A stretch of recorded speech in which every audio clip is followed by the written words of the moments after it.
जय श्री कृष्ण। आप सभी को पुरुषोत्तम मास की ढेरों शुभकामनाएं। प्रिय भक्तों, आज के इस वीडियो में हम विशेष रूप से बात करेंगे कि पुरुषोत्तम मास के प्रथम दिन पर, पहले दिन पर आपको क्या क्या करना है, कैसे पुरुषोत्तम मास की शुरुआत करनी है, कब स्नान करना है, क्या दान करना है, कैसे दान का संकल्प लेना है, कथा कैसे सुननी है, क्या नियम है जिनको धारण करना है। क्योंकि पुरुषोत्तम मास जो कल्याणकारी मास है, इसमें अनेकों नियम लिए जाते हैं। चाहे स्नान का नियम हो, दान का नियम हो, 33 दान का नियम हो, 33 बाती के दान का नियम हो, 33 वस्तु दान का नियम हो, 33 वस्तु 33 की संख्या में देने का नियम हो, चाहे ये पुरुषोत्तम मास उपवास का नियम हो। सभी नियम की जो शुरुआत है ना, वो प्रथम दिन से, पहले दिन से होती है।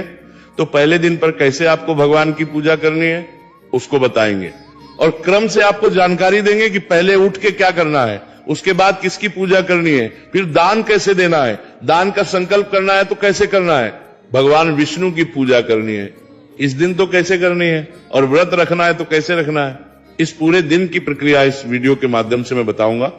आपसे निवेदन है कि वीडियो यदि थोड़ा सा भी उपयोगी लगे तो एक बार लाइक अवश्य कर दीजिएगा, क्योंकि इसके विषय में आप में से बहुत से दर्शक जो है कमेंट के माध्यम से भी कहा कि पंडित जी शुरू कैसे करना है, किस दिन करना है, कितना करना है, वो एक बार बता दीजिएगा। इसीलिए आपकी सहायता के लिए वीडियो बनाया गया है, तो इसका खूब लाभ लीजिए और जैसे जैसे बताया गया है वैसे वैसे आप इस दिन को व्यतीत कीजिएगा। ईश्वर आपका कल्याण करेंगे, आपका पुरुषोत्तम मास पावन पुण्यदायी और कल्याणकारी रहेगा। प्रिय भक्तों, पुरुषोत्तम मास की महिमा शास्त्रों में खूब कही गई है। इसके विषय में मैंने विस्तार से आपको विस्तृत वीडियो में भी बताया। पुरुषोत्तम मास में इसका जो स्नान है वो बड़ा कल्याणकारी है। स्नान के अलावा 33 दान 33 की संख्या में भी दिए जाते हैं, अर्थात 3 वर्ष के दान कहे गए हैं। वो 33 वस्तु, प्रत्येक वस्तु 33 की संख्या में 33 वस्तु, 33 तार के 33 दीपक का दीपदान। ये केवल 33 बाती का दीपदान भी कहा गया है। इसके अतिरिक्त इसका भी होता है। इसमें जो व्रत करते हैं वो नक्त व्रत किया जाता है। इसमें प्रतिदिन की दीपदान का नियम भी आप ले सकते हैं, प्रतिदिन भगवान नारायण के पूजन का नियम भी आप ले सकते हैं, और प्रतिदिन के उपवास का नियम भी आप ले सकते हैं।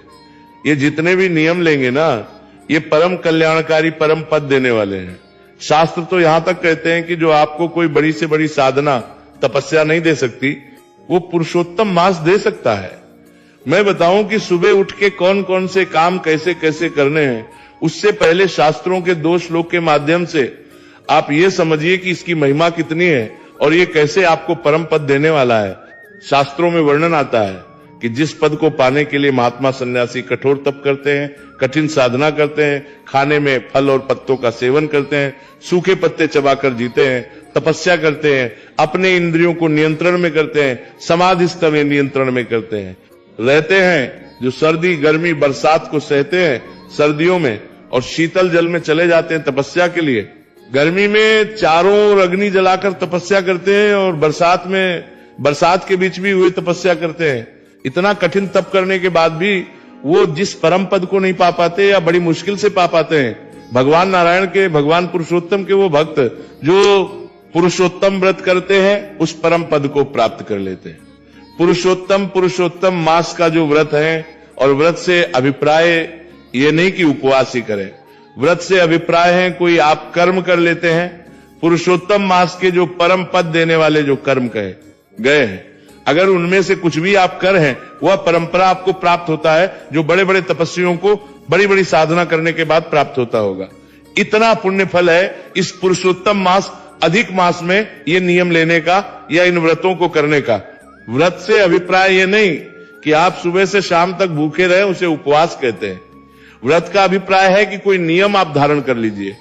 नियम कोई भी हो सकता है। आप पुरुषोत्तम मास स्नान का नियम धारण कर लीजिए कि प्रतिदिन आप पुरुषोत्तम मास स्नान करेंगे। इसमें क्या करना होगा? व्रत दिन आपको सूर्योदय से पहले स्नान करना होगा। सूर्योदय कब? देखिए आपके यहां कितने बजे होता है, आपको देखना होगा। वैसे अभी हिंदुस्तान में, भारतवर्ष की मैं बात करूं तो लगभग 5:30 के आसपास सूर्योदय हो रहा है। धीरे धीरे 5 बजे भी होने लगेगा, तो उससे पहले पहले आपको स्नान करना है, ये मान के चलिए। दूसरा कार्य क्या है? दूसरा कार्य यह है कि आप भगवान नारायण की सेवा का व्रत कर सकते हैं। नियम ले सकते हैं कि प्रतिदिन भगवान को स्नान कराएंगे, चाहे स्नान कराएं गंगा जल युक्त जल से स्नान कराएं, भगवान की सेवा का नियम ले लीजिए, ये परम कल्याणकारी है।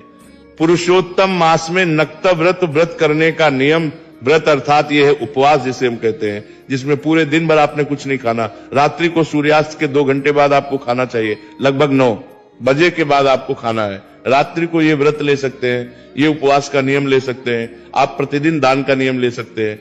तो इस प्रकार से जो भी नियम आप लेते हैं, जो भी अगर आपको नियम उठा लेते हैं, तो वो कल्याण करता है, परम पद को देने वाला है, ऐसा शास्त्रों में वर्णन आता है। अब बात करते हैं कि प्रथम दिन पर आप इनको शुरू कैसे करेंगे। तो प्रिय भक्तों, पुरुषोत्तम मास की शुरुआत हो रही है, 17 मई से पहला दिन है। प्रतिपदा रहेगी ज्येष्ठ शुक्ल पक्ष प्रतिपदा, और इसका समापन होगा 15 जून को। इसमें आपको प्रतिदिन उस नियम का पालन करना है जो भी आप उठाने जा रहे हैं। अब मैं बात करता हूं कि सुबह सुबह आपको 17 तारीख को पहला कर्म क्या करना है। सबसे पहले 17 तारीख के स्नान पर ध्यान दीजिए। 17 तारीख को सूर्योदय से पहले स्नान कीजिए। सबसे कल्याणकारी है नहाने की जो बाल्टी आदि है, जिसमें आप जल भरते हैं ना, उसमें पहले थोड़ा सा गंगा जल भरिए, फिर शुद्ध जल भरिए, और उससे हर गंगे बोलते हुए या ओम नमो भगवते वासुदेवाय बोलते हुए, ओम नमो नारायणाय आय बोलते हुए स्नान कीजिए। ये स्नान आपको पुरुषोत्तम मास का श्रेष्ठ पुण्य प्रदान करेगा। स्नान करने के बाद स्वच्छ वस्त्र धारण करके अपने मंदिर की साफ सफाई कीजिए। जो प्रतिदिन की पूजा है आपकी, उसको कीजिए, और भगवान नारायण का विशेष पूजन कीजिए। इस दिन आपको अवश्य रूप से ये विशेष पूजन करना चाहिए। आप चाहें तो प्रतिदिन कर सकते हैं, प्रतिदिन ना करें तो कम से कम आज अवश्य कीजिए। तो अब हम पूजन बात करेंगे, दान कैसे देना है इसकी बात करेंगे। सबसे पहले आता है सब में संकल्प। चाहे दान देना है तो उसके लिए भी आपको पहले दिन पर ही संकल्प लेना है। चाहे दान 33 वस्तुओं का हो, 33 वस्तु के नियम हो, चाहे 33 का नियम हो, जो भी नियम आपने धारण करना है उसका संकल्प तो आज ही होगा, पहले ही दिन होगा। स्नान आदि से निवृत्त हो के स्वच्छ वस्त्र धारण करके जो भी आपका मंदिर है वहां पर आसन लगा के बैठ जाएं। 1 लोटा लीजिए तांबे का, उसमें थोड़ा सा गंगा जल भरिए, फिर शुद्ध जल भरिए। जो भी सामग्री आपने देनी है ना, वह सामग्री अगर पूरी 33 की 33 एक साथ आ गई है तो उसको रखिए, या आप प्रत्येक दिन देना चाहते हैं तो जो भी सामग्री आपने लाके रखी है उसको स्थान पर रखिए। भगवान नारायण की कोई तस्वीर या प्रतिमा आपने मंदिर में विराजमान कर रखी होगी तो उत्तम है, आप चाहे तो चौकी पर विराजमान कर सकते हैं। विशेष रूप से अगर आपके पास लड्डू गोपाल हैं या भगवान का शालिग्राम स्वरूप है ना, उन्हें विशेष रूप से स्नान कराइए। स्नान की बड़ी महिमा है। तो आप भगवान जहां स्थापित कर रखे हैं उनके सामने घी का दिया रखिए। सीधे हाथ की ओर दिया, तेल का दिया रखना है तो उल्टे आपकी ओर रखिएगा, और उसकी विपरीत दिशा में आप धूप रखिएगा। इस प्रकार से भगवान की स्थापना है। अब आप सबसे पहले जो धूप और दीप है उसको प्रज्वलित कीजिए। शुभम धूप दीप को प्रज्वलित करने के बाद हम संकल्प करेंगे। संकल्प करने के लिए मैं सभी चीजों का संकल्प यहां पे करवाने जा रहा हूं। जो नक्त उपवास वाले हैं उसका भी, जो 33 वस्तु का दान करने वाले हैं उसका भी, 33 दीप दान करने वाले हैं उसका भी, या प्रतिदिन का जो नियम लेने वाले हैं उसका भी। आपको जो नियम लेना है वो वहां पर बोलिएगा। सीधे हाथ पे जल लीजिए। 1 रुपए का सिक्का दक्षिणा के रूप में कम से कम रखिए, अधिक जो भी रखना चाहे वो रख सकते हैं। अक्षत लीजिए और पुष्प लीजिए। 3 बार बोलिए ओम श्री विष्णु, ओम श्री विष्णु, ओम श्री विष्णु। अपना नाम, अपना गोत्र, जिस स्थान पर बैठकर पूजन कर रहे हैं वहां का मकान नंबर, क्षेत्र का नाम, शहर का नाम, ज्येष्ठ, आयु, आरोग्य प्राप्त, सुख संपत्ति प्राप्त भगवान नारायण, भगवान पुरुषोत्तम, निमित्त पुरुषोत्तम मास उपलक्ष्य। भगवान नारायण प्रतिदिन पूजा, अगर आप प्रतिदिन की पूजा करने वाले हैं तो श्री विष्णु, और यह संकल्प भगवान के चरणों में अर्पित करने वाले हैं। दीजिए। संकल्प करने के बाद अब आप भगवान नारायण का पूजन करेंगे। पूजन करने के लिए भगवान शालिग्राम स्वरूप आपके पास है। यहां गोपाल जी है तो उनको किसी पात्र में विराजमान कर लो, किसी बर्तन में बिठा लो जहां आप उनको स्नान करा सको। बड़ी ही सरल विधि में यहां बताने जा रहा हूं आपको। आपने करना क्या है कि भगवान को सबसे पहले स्नान कराना है। आप चाहें, आपके पास पूरी सुविधा है तो आप पहले जल से स्नान कराएंगे, गंगा जल युक्त जल से, फिर पंचामृत से कराएंगे, और फिर पुनः शुद्ध जल से कराएंगे, और बाकी पूजन में आगे बताऊंगा। और आप चाहे तो जल से भी करा सकते हैं, जैसा आपको सुविधाजनक लगे। आपके समय के अनुसार जो आप नियम बनाना चाहे वो नियम लीजिएगा।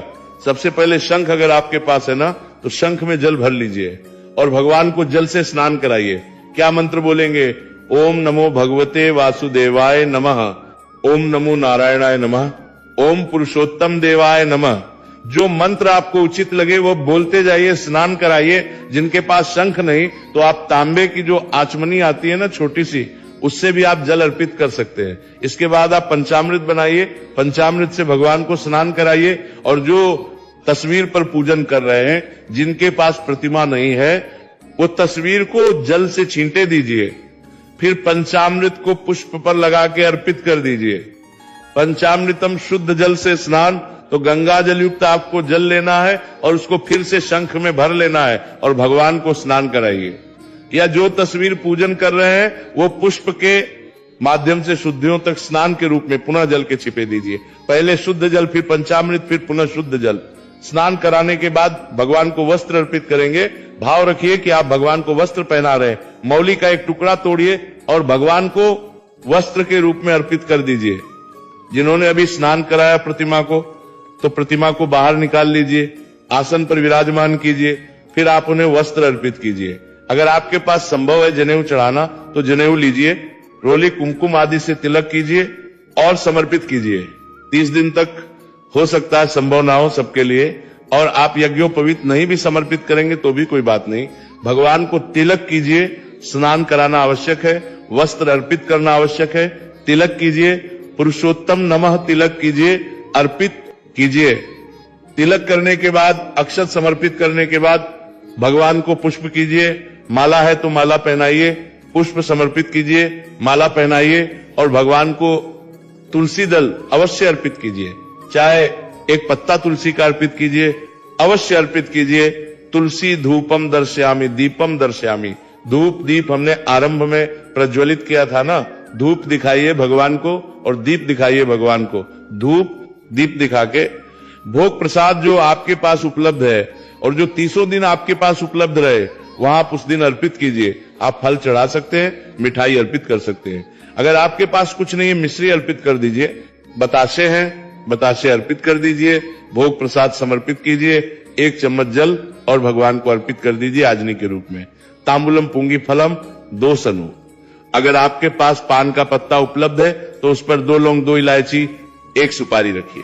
पूगी फलम हद्दिव्यम नागवल्ली दलैर्युतम एलादि चूर्ण संयुक्तम तांबुलम प्रतिगृह्यताम शुभ दक्षिणाम शुभदो वरदो भवा।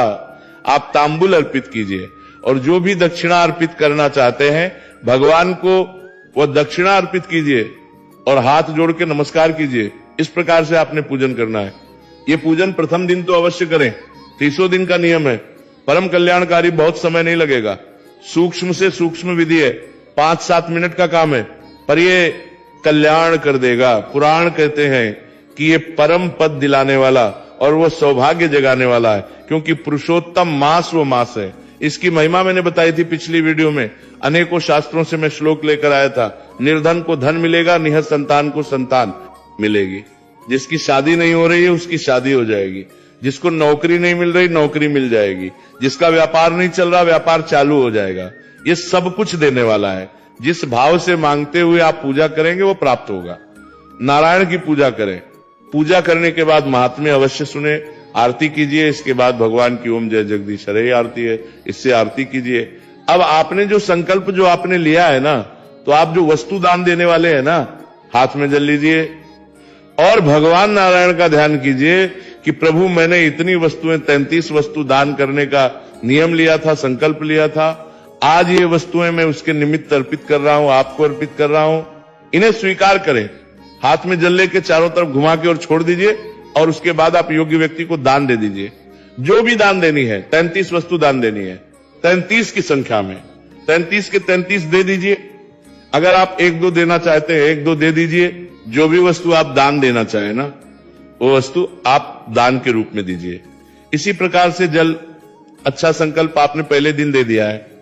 अब हो सकता है कि कुछ वस्तु आज दान दें, कुछ वस्तु कल दान दें, तो प्रतिदिन केवल हाथ में जल लीजिएगा। मन में भाव रखिएगा कि प्रभु मैंने प्रथम दिन पर इतनी वस्तु दान देने का संकल्प लिया था पुरुषोत्तम मास में। ये वस्तुएं उसी निमित्त में अर्पित रहा हूं या कर रही हूं। इन्हें स्वीकार करें और वह जल छोड़ दीजिए। बस इतना बोलते हुए जब भी आप दान दें, आपने जल लेके छोड़ दीजिए और उसके बाद वो वस्तु दान दे दीजिए। प्रतिदिन संकल्प की आवश्यकता नहीं है। संकल्प आपने प्रथम दिन पर ले लिया है, दीपदान का संकल्प आपने प्रथम दिन पर ले लिया है, प्रतिदिन दीपदान कर सकते हैं। अच्छा, ऐसा आवश्यक नहीं है कि 33 दीपक ही जलाएं, आप प्रतिदिन एक बत्ती का दीपक भी जला देंगे तो ये भी परम कल्याण करने वाला है। ये कह समझिए कि इससे बड़ा दान नहीं है। इस पृथ्वी पर दीपदान की महिमा है। शास्त्रों ने, मैंने आपके लिए एक वीडियो बनाया था, उसका लाभ ले लिया होगा, आपने नहीं लिया है तो अवश्य लीजिए। शास्त्रों की महिमा है उसमें कि एक दीपदान पुरुषोत्तम मास में कैसे आपका कल्याण करता है। 33 मालपुए का दान, भगवान शंकर ने इसकी महिमा बताई है, खूब महिमा है। इसकी तांबे के पात्र में रख के दिया जाता है। इसको भी अगर आपने वीडियो को नहीं देखा है तो अवश्य देखिए, कोई बड़ा कल्याणकारी वीडियो है। भगवान शंकर के द्वारा बताई गई महिमा है कि कैसे 33 मालपुए देने हैं। ये 33 देवताओं के नाम के हैं। तो कौन कौन से मंत्र पढ़ने हैं, किन मंत्रों के द्वारा ये मालपुए का दान होगा, इसको आप देख लीजिएगा। इस प्रकार से आप प्रथम दिन पर इन दान को कीजिए। और जो लोग व्रत का, जो उपवास का नियम ले रहे हैं, पूरे दिन भर आप उपवास रखिए। संकल्प करने के बाद, भगवान नारायण की पूजा करने के बाद दान आदि कीजिए। एक बात का ध्यान रखिए, जो 33 दीप दान या 33 दान का नियम नहीं ले रहे हैं, कुछ ना कुछ दान आप प्रतिदिन करें। चाहे 10 रुपए का दान करें, 10 रुपए की वस्तु का दान करें, कुछ ना कुछ इस महीने में अवश्य कीजिए। प्रतिदिन का नियम दीजिए। परम कल्याण का भी सायंकाल को जब सूर्यास्त हो जाएगा, उसके बाद आपने 2 घंटे बाद व्रत खोलना। दीपदान जो है वो सूर्यास्त के समय परम कल्याणकारी है, अर्थात सूर्यास्त से 15 मिनट पहले और 15 मिनट बाद तक का समय मैं कह सकता हूं, उसी समय आपको ये दीपदान करना चाहिए। दीपदान कहां कर सकते हैं? भगवान के सामने कर सकते हैं, दरवाजे पे कर सकते हैं, तुलसी माता पे कर सकते हैं, केले के पौधे पे कर सकते हैं, चौक पे कर सकते हैं, चौराहे पे कर सकते हैं, जहां आपको लगे वहां दीपदान कर सकते हैं। दीपदान अवश्य करना है, बस ये ध्यान रखिए। ये थी जानकारी कि कैसे आपको पुरुषोत्तम मास की शुरुआत करनी है, सभी संकल्प कैसे लेने हैं। जानकारी थोड़ी भी अच्छी लगी हो लाइक कीजिएगा, शेयर कीजिएगा, कमेंट बॉक्स अपनी राय दीजिएगा कि आपको हमारे वीडियो कैसे लगते हैं। कोई सुझाव हो तो वो भी दीजिएगा। भगवान सब पर कृपा करें। हरे कृष्ण।